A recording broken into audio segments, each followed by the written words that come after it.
Olá, amigos! Estamos aqui para continuar a apresentação da ECF, Escrituração Contábil Fiscal, atualização de 2016. Eu sou o Paulo Roberto Melito e essa apresentação é promovida pela Supersoft Sistemas. Eu faço parte do quadro técnico da empresa, sou contador, especialista em tributação e contabilidade e estou aqui para apresentar para vocês algumas ideias para ajudar no atendimento dessa obrigação importante das empresas, que é a ECF. Hoje nós vamos abordar o lucro presumido. A ECF é direcionada para as empresas que são tributadas pelo lucro presumido. Já apresentamos anteriormente algumas informações, algumas ideias gerais a respeito da ECF, as novidades que estão ocorrendo aí para 2016, prazo de entrega, exigências com relação a certificado digital e outras questões aí de ordem geral sobre a ECF. Agora nós vamos abordar especificamente a questão da ECF no lucro presumido. A grande novidade da ECF deste ano para o lucro presumido é justamente a criação ou a inclusão do bloco Q, que trata do demonstrativo do livro caixa. O bloco Q é uma apresentação agora obrigatória a partir do ano calendário 2016, portanto a ser apresentada obrigatoriamente a partir de 2017, porém facultativa já para o ano calendário 2015. Estão obrigadas a apresentar o bloco Q as empresas que não tenham contabilidade e que, portanto, não apresentaram a ECD e também a sua receita bruta seja superior a R$1.200.000 durante o ano calendário. Ou, se a empresa esteve em operação durante uma fração, uma parte do ano, esse limite deve ser, então, proporcional aos meses em que a empresa operou. Portanto, embora seja uma nova obrigação, ela é facultativa, então, para este ano. E, obviamente, os contribuintes poderão deixar de apresentar, então, o bloco Q para o ano calendário 2015 durante a entrega agora da ECF neste ano. Neste bloco Q devem ser incluídos todos os registros do livro caixa, então, da pessoa jurídica. Outra informação importante, esse bloco Q, ele não permite, o registro Q100, que trata da escrituração do livro caixa, não permite a edição, não permite a imputação de dados através da digitação. Ele é obrigatoriamente feito por meio de importação de um arquivo previamente elaborado, então, pela empresa ou pelo contador aí que está cuidando da ECF. Muito bem, vamos tratar então agora dos registros específicos do lucro presumido, que é justamente o bloco P. Nós já mencionamos na apresentação anterior a respeito dos blocos que compõem a ECF, e o bloco P, então, é o bloco específico do lucro presumido. Nós vamos então entrar um pouco mais em detalhes sobre o preenchimento desse bloco.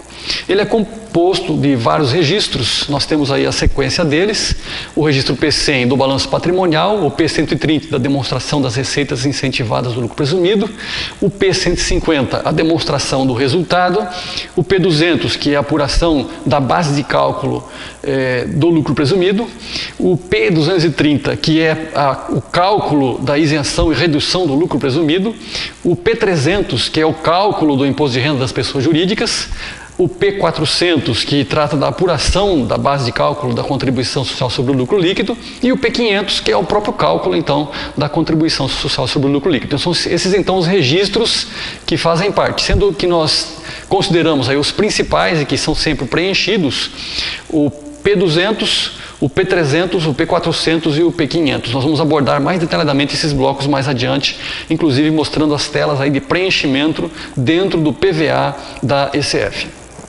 Muito bem. No caso da pessoa jurídica que seja tributada pelo lucro presumido e opte então pelo livro caixa, no ano agora de 2015, ela poderá inclusive deixar de preencher o bloco Q que está na lista aí, ela terá uma quantidade menor de informações a apresentar, visto que ela não possui contabilidade, portanto não tem informações relativas ao balanço e outras demonstrações aí da contabilidade. Então, nesse caso, os blocos exigidos são esses que nós temos aí no slide. O bloco 0 da abertura, obviamente, o bloco P, que tem vários registros a serem preenchidos, nós já mencionamos que os mais importantes são o P200, P300, P400 e P500, que justamente tratam da apuração, o bloco Y, né, que trata das informações gerais, que são informações relativas ao quadro societário da empresa e outras, e depois o bloco de encerramento. É logicamente que se a empresa apresentou a ECD, é evidente que ela deverá aí informar esse fato quando for apresentar a ECF. Não há como se furtar a isso para que apresente, ou para que coloque, né, a informação de que trate da escrituração então do livro caixa. Muito bem, nós devemos estar muito atentos com relação aos cruzamentos de informações que a Receita Federal do Brasil pode realizar, e obviamente realiza, entre a ECF e as outras declarações que são apresentadas. E entre essas nós temos aqui uma listinha que vocês devem logicamente conhecer muito bem: a FD Contribuições, a FD ICMS-PI, a DCTF e a DIRF. Elas contêm informações que são repetidas ou que podem ser cruzadas ou conferidas, conciliadas com as informações da ECF. E é importante que estejam então batendo, né? Essas informações devem estar vinculadas ou devem estar relacionadas e devem ser conferidas atentamente para evitar aí problemas com o fisco. O principal elemento de conferência é justamente o valor das receitas que compõem a base de cálculo dos impostos. Todos os elementos aí da declaração têm a sua importância e podem ser fiscalizados. Inclusive, nós vamos abordar a questão das multas que envolvem aí omissões e incorreções. Então, é importante que nós estejamos atentos, mas o principal elemento que justamente leva a uma atenção maior é os valores que implicam aí na base que compõe o cálculo dos impostos. Muito bem. Ainda falando das verificações da ECF, nós temos aqui uma listinha das verificações que você poderia fazer, algumas sugestões, digamos, de verificações que você deveria fazer na própria ECF, comparando ela para entender ou para evitar, digamos, problemas aí com o fisco na questão de informações que estejam desencontradas. As receitas que compõem a base de cálculo devem ser conferidas com as receitas por estabelecimento e CNAE. Então você tem lá os registros P200, P500, né, onde estão ali as bases do imposto, e essas receitas que estão informadas ali devem ser confrontadas com o registro específico que trata da receita geral do estabelecimento, dos estabelecimentos, de acordo com o CNAE. Também você deve conferir a somatória das compensações, né, no registro P300 e P500 com a somatória das retenções que são informadas por fonte pagadora ali no Y570. Essa confrontação deve ser feita porque o PVA ele não faz esse tipo de validação. Se não estiver em conformidade, não vai haver nenhum alerta para o declarante. Também o valor do imposto de renda e o valor da contribuição social a pagar em cada trimestre, eles devem ser confrontados com o que foi declarado na DCTF, que é correspondente ao mesmo período. Logicamente que a Receita Federal vai confrontar esses valores. Havendo divergência, a autuação poderá realmente acontecer com certa facilidade aí pelo fisco. Também devem ser conferidos os rendimentos dos sócios que estão sendo declarados no Y600. Aquilo que a empresa colocou na DIRF deve estar de conformidade então com essas informações que vão aí na ECF. Portanto, são algumas dicas aí que você deve estar atento, porque as verificações são muito importantes dentro do trabalho aí de elaboração da ECF. Muito bem, vamos agora acompanhar alguns slides que apresentam uma situação, ou melhor, as informações dentro do PVA. Nós vamos visualizar aqui o PVA da ECF, esse primeiro slide está justamente mostrando isso. É a tela aí de abertura do PVA da ECF, que já é conhecido de vocês, acredito eu. Pois bem, Nós temos aqui uma segunda tela. Quando você executa o processo de importação, o PVA ele permite que você defina o caminho onde está o arquivo a ser importado. Logicamente que o arquivo TXT a ser importado deverá estar de conformidade com o layout, né, previsto no manual de orientação aí da ECF. Muito bem, feita a importação, o PVA da ECF ele apresenta uma tela para que o usuário escolha o que o software, o PVA, deve fazer com relação aos dados que estão sendo importados. Ele permite que no transporte dos dados que são carregados, eles sejam atualizados automaticamente para que os campos da ECF sejam preenchidos de forma sincronizada, ou ele mantém os dados da forma como eles constam no arquivo TXT. Você escolhendo sim, para que o sistema atualize os campos, haverá então uma diminuição na possibilidade de erros de validação. De qualquer forma, a conferência ela não é dispensada em qualquer uma das circunstâncias. Aí depende de o que o usuário tem de confiança, digamos, em relação às informações que estão contidas naquele arquivo TXT que está sendo ali importado. Muito bem, continuando então, nós estamos agora já dentro do PVA, visualizando aqui a tela de inclusão de uma empresa, né? O registro 0010, que é justamente inicial da ECF, ele tem algumas definições e essa definição de parâmetros de tributação é fundamental, justamente porque é aqui que está a questão da empresa tributada pelo lucro presumido, apresentar a escrituração do livro caixa ou a ECD, que é a contabilidade. Então ela tem duas opções basicamente aqui que deve observar. A primeira opção é a letra C, que trata da empresas obrigadas a ECD ou que fizeram a entrega da ECD de forma facultativa com recuperação de dados na ECF. Quando escolhida essa opção, é lógico que daí a ECF vai permitir a recuperação de dados da ECD. Caso contrário, não haverá essa possibilidade. A opção L, que é justamente livro caixa ou não obrigadas à entrega da ECD, ou que entregaram a ECD facultativamente, sem a intenção de recuperação de dados, essa situação vai permitir então a escrituração do bloco Q. Então essa é a diferença hoje, que é importante observar logo no início da elaboração da ECF. Porque se o processo for feito de forma digitada, essa opção irá bloquear ou irá conceder permissão para o tratamento, para a digitação dos próximos blocos. Muito bem. Continuando a nossa apresentação, nós temos agora focalizado aqui o registro Q100. O bloco Q é basicamente composto desse registro.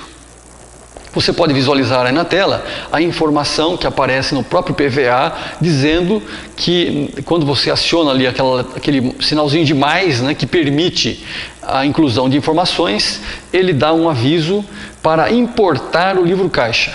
Aí você poderá importar, apontar onde é que está o arquivo extensão CSV, que contém os dados da escrituração do livro caixa. Também essa importação poderá ocorrer simultaneamente com a importação dos demais registros, naquele processo inicial de importação de dados, quando você tem um software, um aplicativo, que gere o conteúdo todo, né, da sua ECF. Portanto, o registro Q100 não permite digitação. Fica evidente, inclusive, no próprio PVA, essa situação. Continuando ainda dentro do PVA, nós temos aí o registro Y600.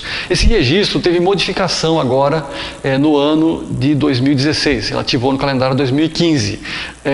O registro Y611, que continha as informações a respeito da remuneração, dos rendimentos dos sócios, enfim, dos dirigentes e participantes da empresa, ele passou a fazer parte do Y600. Foi suprimido o Y611 e essas informações estão agora contidas, como você pode observar aí no nosso slide, estão contidas no registro Y600 e devem ser logicamente preenchidas, inclusive, como nós já mencionamos, devem estar consistentes com as informações que foram colocadas ali na DIRF.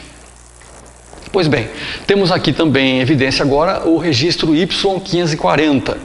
Esse registro trata das receitas de vendas por estabelecimento. Então, e por KNAI também. Então essa informação é muito importante e deve ser conferida com as bases do imposto, porque via de regra as receitas são tributadas pelo imposto de renda, pela contribuição social sobre o lucro e devem estar então consistentes para que você evite aí problemas com o fisco. Pois bem, continuando ainda, focalizando o PVA da ECF, nós estamos agora no registro P200. A conferência, como nós já mencionamos, é importante, né? Então aqui nessa tela você pode ver a informação das receitas aí que compõem a base do imposto de renda. Então esse registro P100 ele é dividido por trimestre, está sendo focalizado aí o primeiro trimestre.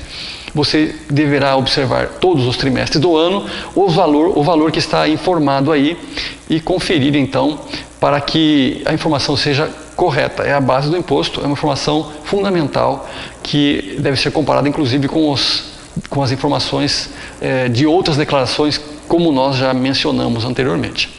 Na sequência, o registro P300, esse registro é a continuação do P200. A partir da apuração da base de cálculo, nós temos então a apuração do imposto, onde é aplicada a alíquota e as compensações, enfim, deduções aí para se chegar ao imposto que deve ser pago. Então essa informação também é importantíssima, deve ser conferida e deve estar ok com a informação que constou na DCTF do mesmo período, que o valor a pagar deve coincidir com o que foi recolhido através do DARF correspondente.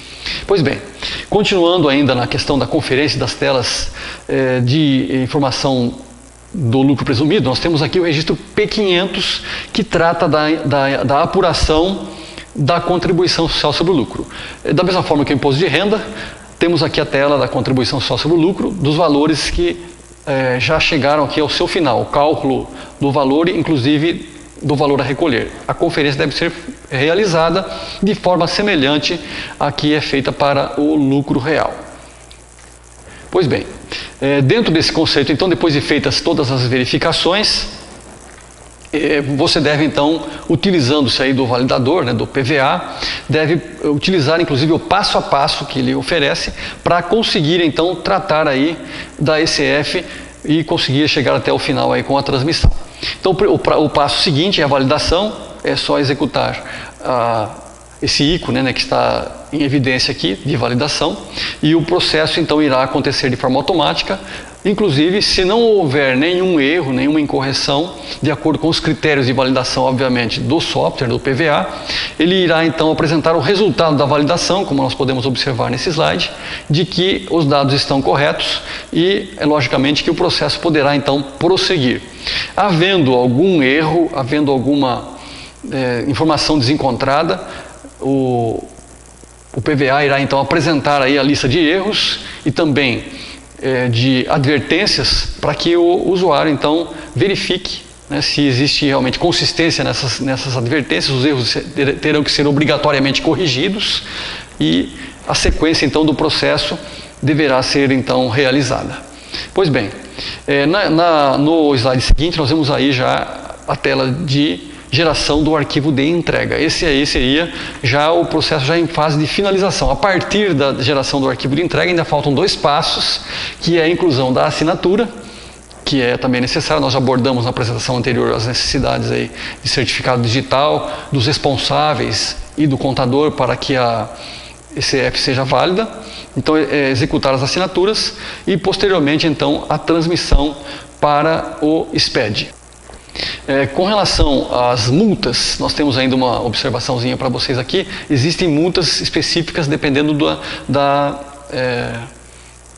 tipo de tributação. No caso do lucro presumido, a multa ela pode variar, inclusive, a partir de R$500 no caso de atraso da entrega, até R$1.500 se houve mudança de tributação durante o ano. Situação pouco comum.